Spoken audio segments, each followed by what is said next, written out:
Let's first start by looking at what rage mechanics are.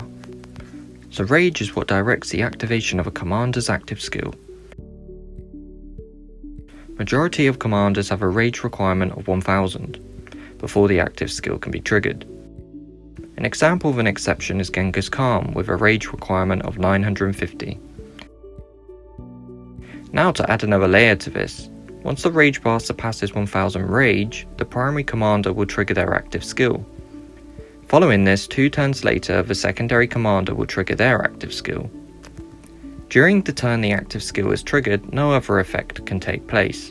For this reason, this is why there is a gap of 2 turns between the primary and secondary commander's active skills, as between the activation of both of these active skills, we have 1 turn to make up for the effect which would have taken place if the primary commander's active skill was not triggered. Rage is generally generated from direct attacks, active skills, and finally a small percentage from counterattacks. We can tell active skills contribute to this, as when we test the rage mechanics in an isolated condition, it takes 11 turns to trigger the active skill, and thereafter we only require 10 turns to trigger our active skill each cycle. There are some important considerations to take away from rage mechanics, one being when your march is below 30% troop capacity, aka in the red zone of the capacity bar, your march will generate rage at a 10% increase rate. Secondly, excess rage generated is not carried over into the next cycle. For example, you hit turn 9 and your total rage is 999 at the start of the turn.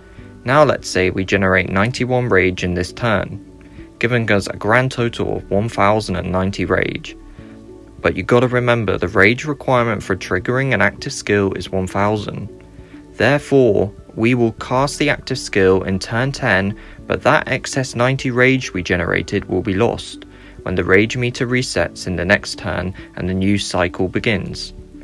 For advanced players, this should be taken into consideration, particularly in the development of the talent tree, reviewing the commander's active skills, and the effect of debuffs on the battlefield from things like equipment, for example the silent trial, which will increase the length of a rage cycle. Once these factors are taken into consideration, they will provide optimal play for these types of players.